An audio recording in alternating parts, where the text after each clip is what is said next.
El pasado jueves 9 de junio se aprobaba en el Congreso de los Diputados, con una escasísima repercusión mediática, la segunda parte de una reforma de las pensiones que cuenta con el absoluto rechazo del movimiento estatal en defensa del sistema público de pensiones, que la ha calificado como un proyecto abiertamente privatizador. Para conocer en profundidad en qué consiste este proyecto y cómo afectará tanto a los pensionistas actuales como a los futuros, vamos a hablar con el analista político y miembro de COESPE, Eduardo Luque, y con el economista, profesor de la Universidad de Barcelona y portavoz de esta coordinadora estatal en defensa del sistema público de pensiones, Ramón Franquesa. Buenas tardes a los dos y muchas gracias por atendernos para tratar sobre un tema tan importante como es el de la reforma de las pensiones. Buenas tardes, encantados de poder estar con vosotros y compartir nuestros problemas y los problemas de los pensionistas con vuestra emisora. Buenas tardes a los televidentes, y es un tema que pienso que es importante. La ley que se aprobó ayer en el Parlamento Español marca un elemento muy importante por el cual hemos estado batallando durante mucho tiempo, y es necesario explicar cómo está la situación y cuáles son las perspectivas futuras. Como acaba de indicar Eduardo, estamos haciendo esta entrevista un viernes 10 de junio y ayer, 9 de junio, se aprobaba en el Congreso con muy poca publicidad esta segunda parte de la reforma de las pensiones que está impulsando el Gobierno, con el nombre de Ley de Impulso de los Planes de Pensiones de Empleo. Lo primero que queríamos preguntarles es si esto a lo que se refieren con este nombre tan complicado, tan rimbombante, se refiere a lo que ustedes han venido llamando planes privados de empresa.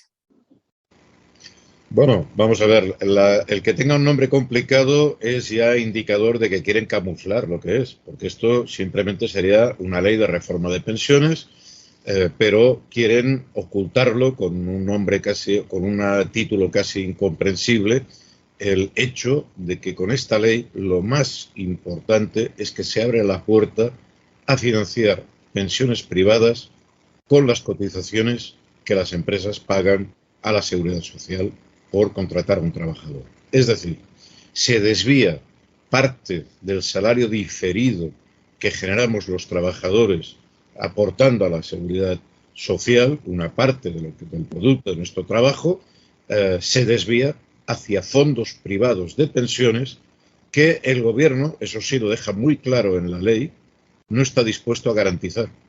Es decir, que aquello que se pierda de estos fondos, bueno, pues se va a perder en el mercado, y el Gobierno, que se responsabiliza de cobrar esas cotizaciones, en cambio no se responsabiliza de su uso y destino.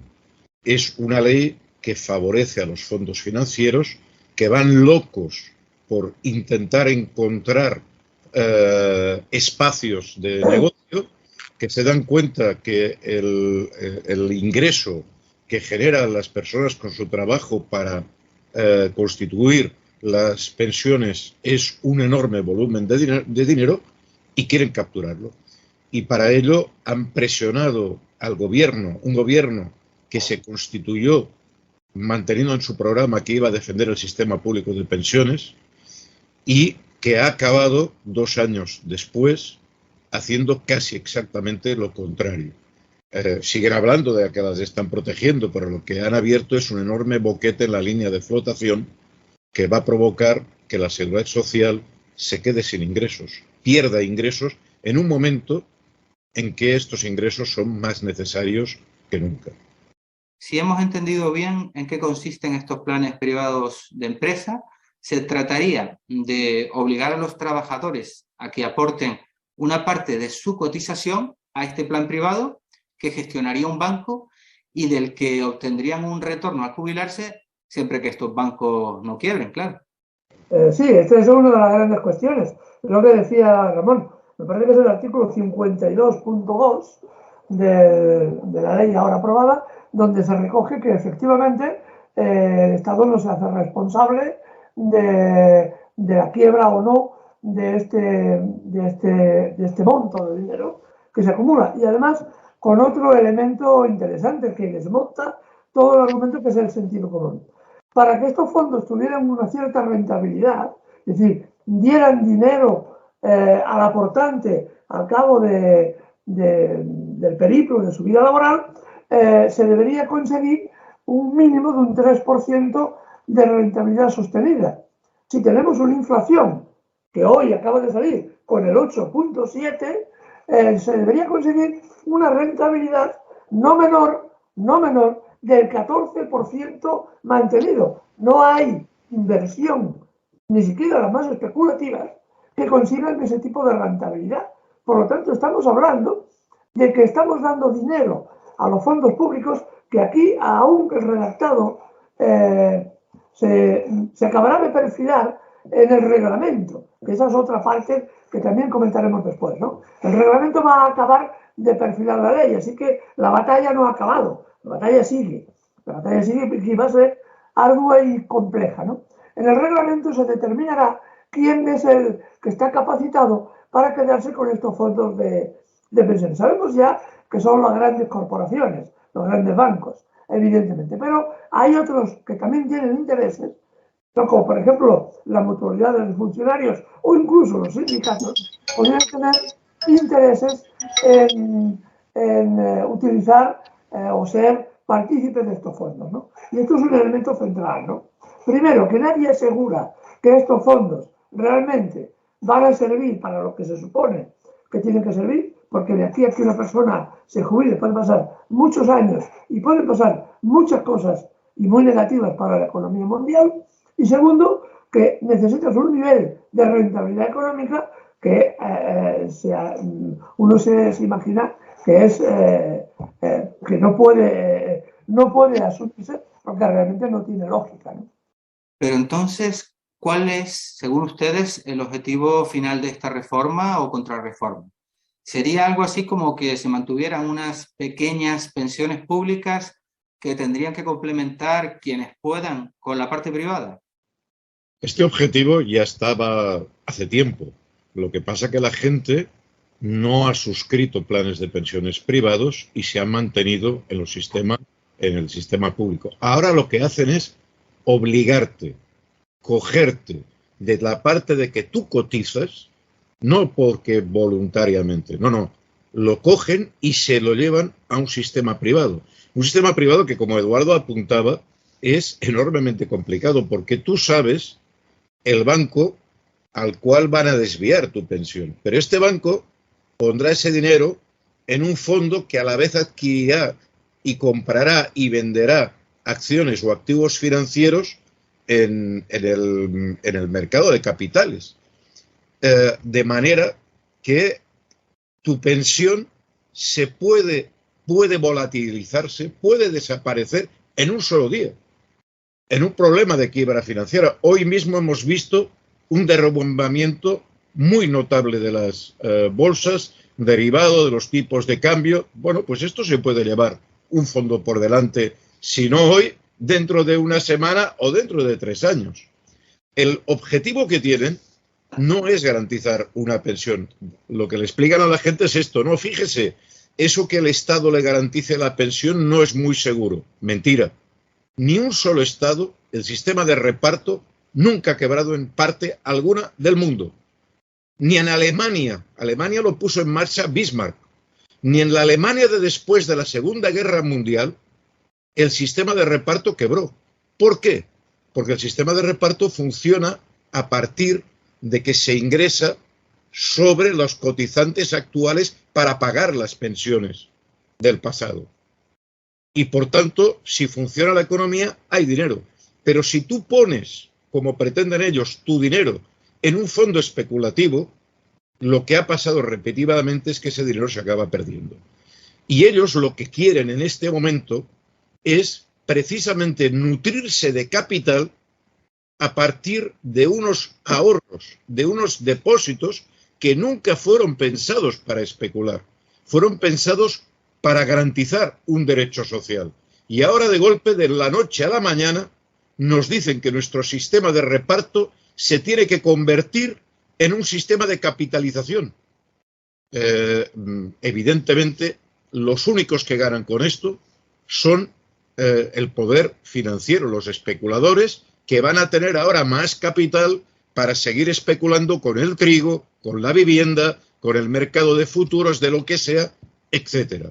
Y, evidentemente, poniendo en riesgo que tú puedas recuperar en el futuro ese dinero para el trabajador actual, pero además poniendo en riesgo que mañana se puedan pagar las pensiones. Porque si a la seguridad social le quitas el 10, el 20% de sus ingresos para ponerlo en un fondo privado, pues las pensiones se pagan con ese ingreso. Es decir, hacen saltar el sistema, y lo que plantean es algo muy cruel, porque lo que plantean es que, en fin, quizás el problema es que vivimos demasiados años. No dan una salida a la gente, sino que le amenazan a la gente de que le van a quitar ese derecho. Y eso es a lo que nos negamos a admitir.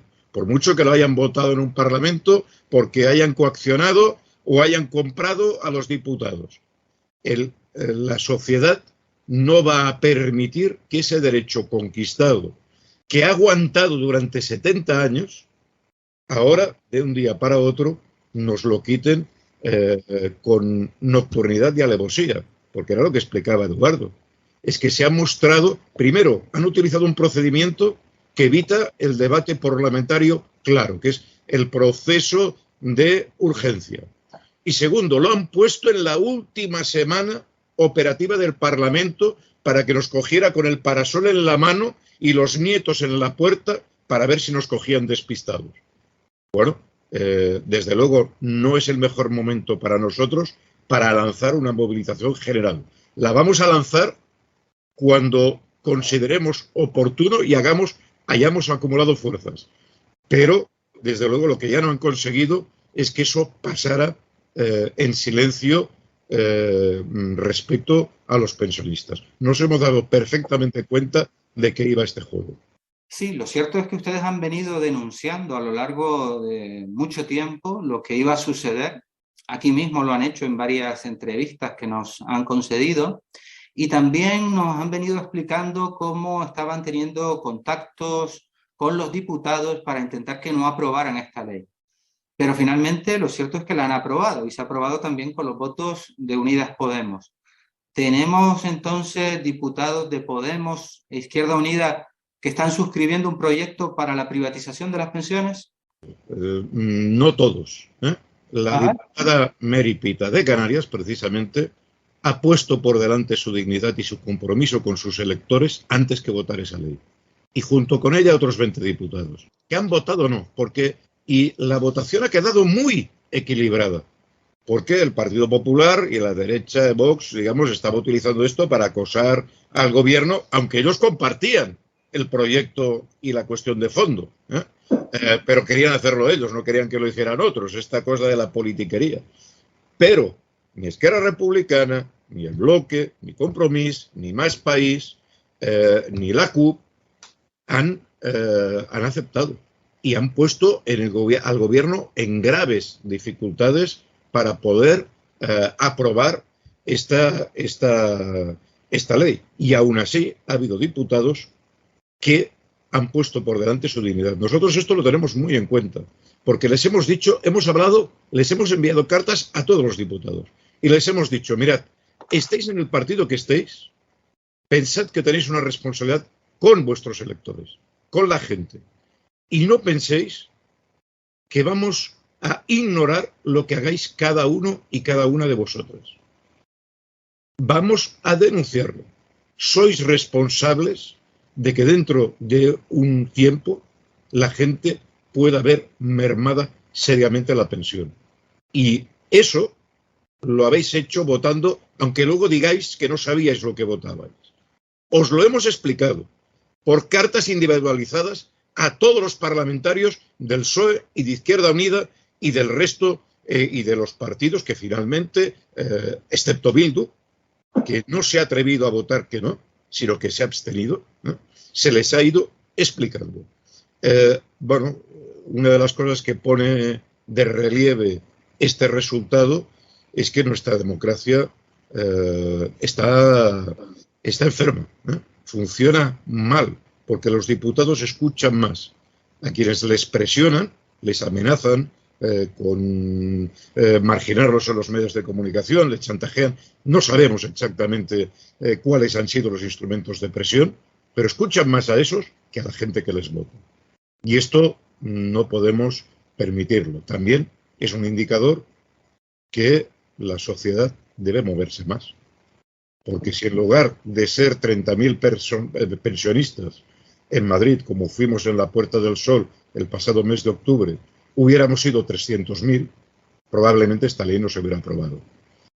Va a hacer falta que los 10 millones de pensionistas perciban en sus bolsillos cuál es la consecuencia de haber aprobado esta ley para que se pongan en marcha. Pero que no lo duden, les vamos a poner en marcha. Que no lo duden, este movimiento ha venido para quedarse. No van a conseguir que con el calor del verano nos olvidemos de lo que han perpetrado en este Parlamento a 9 de junio con el calor que está cayendo. Efectivamente, ustedes han seguido movilizándose desde COESPE, pero siendo tan grave esto que nos cuentan, lo que se ha votado este jueves 9 de junio en el Congreso, la impresión que tenemos es que el gobierno, los partidos que forman parte del gobierno, han conseguido introducir esta ley sin que haya una conciencia generalizada de lo que va a suceder. Es decir, que han tenido la capacidad de alguna manera para desmovilizar, que podemos acabar pagando todos si no se consigue revertir. Sí, es una cuestión clave. Esto es solo un dato. La ley ha pasado, digamos, bastante justita, ¿no? 172 votos a favor, 164 en contra y 6 abstenciones. Realmente la presión que también hemos realizado, las cartas que hemos enviado, han tenido un reflejo también importante en lo que estamos haciendo, ¿no? Así que la primera reflexión que sacamos es precisamente esa, ¿no? Cuando la gente se moviliza, se consiguen cosas. El problema es que, como decía Ramón, si en lugar de 30.000 hubiéramos sido 300.000, el gobierno y Unidas Podemos, especialmente, que ha sido un elemento central en todo este proceso, porque lo que votaba la derecha y la derechona ya lo presuponíamos, ya era casi, estaba descontado, ¿no?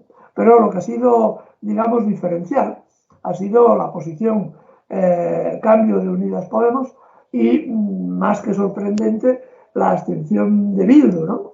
Bildu, por ejemplo, ha intentado vender la situación conforme que habían conseguido aumentar un 15% las pensiones no contributivas, ¿no? Y entonces, cuando vemos el redactado final, nos damos cuenta que ese dinero no es consolidable. No es consolidable. Efectivamente, se van a subir las pensiones no contributivas, lo cual está bien, evidentemente, pero ese dinero se pasan de 421,40 euros a 484,60. Ese dinero no va a ser consolidable a partir de enero del año que viene, ¿no? Lo cual también es un elemento también extraño, ¿no? En cuanto a que realmente te justificas, como ha hecho Bildu, diciendo, no, es que hemos conseguido un aumento de las contributivas, que está muy bien, repetimos que es importante, pero en cambio no son capaces de seguir el planteamiento y decir, no, esto ha de permanecer. A partir de aquí, las subidas se han de contar sobre estos 484 que se han subido, ¿no? Esto no han sido capaces de hacerlo. La posición de Unidas Podemos ha sido también una posición extremadamente compleja. Y lo digo por la cuestión personal de habernos entrevistado personalmente con los diputados de Unidas Podemos en el Congreso, ¿no? La confusión que algunos de ellos tenían en los planteamientos, incluso a nivel teórico, era sorprendente para representantes representantes de la voluntad popular, ¿no? Pero hay un problema también, que uno no tiene por qué saber de todo, pero sí tiene que saber los medios para aprender. Y tiene que aprender, y más cuando se trata de este tipo de cosas, ¿no? Realmente ha habido una posición difícilmente justificable difícilmente explicable al conjunto de la ciudadanía del por qué se permite que se hagan este tipo de planes privados y se pongan en cuestión las pensiones de hoy y las pensiones de mañana. Es injustificable desde todos los puntos de vista, ¿no? Pero, bueno, tenemos una fase, hemos cubierto una fase y ahora se abre otra. Se abre la siguiente fase, que es la de desarrollo de esta ley, que ahí hay mucho que decir todavía y sobre todo hay que volver a apretar y volver a movilizar y extender esto a otro elemento central, que también ha coadyuvado a que haya una relativa movilización, que ha sido la posición de los sindicatos mayoritarios absolutamente cómplice con lo que estaba ocurriendo. No hablamos de los comités de empresas, de las grandes empresas o de las pequeñas empresas. Hablamos de las direcciones de los grandes sindicatos que han apostado desde el primer día por los pactos de Toledo, por la privatización y por ver qué podían obtener en este negocio. Y repito, no hablamos de la gente, de los trabajadores, de los delegados de empresas que van a ver también cómo sus pensiones se reducen, sino de los grandes dirigentes sindicales que están a un nivel completamente diferente. Y estos han ayudado poderosamente a desmovilizar también, a no informar a los trabajadores precisamente de lo que está pasando. Es un dato que podrá corroborar Ramón, ¿no? Al mismo tiempo que los pensionistas se manifestaban ayer delante del Congreso, había también una manifestación diferente convocada por los sindicatos mayoritarios en otro punto, ¿no? En lugar de unir, parece que lo que buscan era disensiones, separar, cuando todos tenemos el mismo problema. Pensionistas de ahora y pensionistas futuros tenemos todos el mismo problema y estamos todos en el mismo barco. Pero hay miedo a la movilización y hay un sentimiento de intentar apaciguar las cosas que no van a ser apaciguadas, no podrán ser apaciguadas, porque el futuro, la situación económica que nos viene encima es de una enorme gravedad que nos va a afectar a todos, a pensionistas, a no pensionistas y a futuros jubilados. Estamos todos en el mismo barco. Justamente en la última entrevista que les hacía a los dos sobre este tema, denunciaban ustedes cómo las direcciones sindicales estaban apoyando este proceso de privatización de las pensiones, incluso en contra de lo que se había aprobado en los congresos de estos sindicatos. Y entonces recuerdo que Ramón añadía que si bien es cierto que las bases de los sindicatos estaban en contra, tampoco se habían movilizado por el momento. No sé si esto ha cambiado, si se puede contar con que estas bases, o por lo menos parte de estas bases de los sindicatos, se rebelen y se sumen a la lucha que ustedes están llevando adelante. Sin duda eso se va a producir. Se va a producir porque, claro, para entender la fotografía completa, en primer lugar, los grandes sindicatos en sus congresos nunca han decidido apoyar la privatización del sistema de pensiones. El sentimiento de los trabajadores y, desde luego, de los sindicalistas ampliamente mayoritario es la defensa del sistema público de pensiones. Ahora bien, ¿qué hacen los bancos? ¿Y qué hacen en esta ley? Ofrecer una pequeña compensación, minúscula respecto al negocio que se mueve, a las direcciones sindicales por cada convenio que recoja derivar una parte de los ingresos de la seguridad social hacia esos fondos privados. Cada vez que haya un convenio en que se produzca esa modificación, los sindicatos, no los sindicalistas, no los trabajadores, sino las cúpulas van a recibir algún ingreso. Estamos hablando de entre 10 y 20 millones de euros respecto a un negocio que va a representar decenas de miles de millones de euros cada año. Es decir, el chocolate del loro. Pero eso explica esta situación de distracción. Los grandes sindicatos no han hecho una campaña a favor. Han hecho, pues lo que explicaba Eduardo, esa cosa fea que justamente el día que los pensionistas nos movilizamos para exigir mantener el sistema público de pensiones, a 1,5 kilómetros convocaban a sus delegados sindicales contra la subida de los precios, cosa que está muy bien, pero necesariamente había de ser a ese día y a esa hora. Claro, el problema es que los sindicatos o sirven para defender los intereses de los trabajadores o pierden su sentido. Pero bueno, esto es algo que tendremos que debatir en las próximas semanas y en los próximos meses, porque hay una cosa que no está exactamente en el contenido de esta ley, pero que va aparejada, que es el intento de bajar las prestaciones de las pensiones y de los salarios.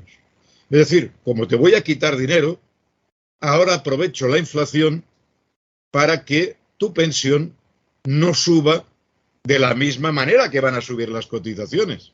Porque claro, si la inflación está subiendo, suben los precios y van a subir también los ingresos de la Seguridad Social. No, te voy a colocar un sistema por el cual, mientras están subiendo los precios, te congelo las pensiones.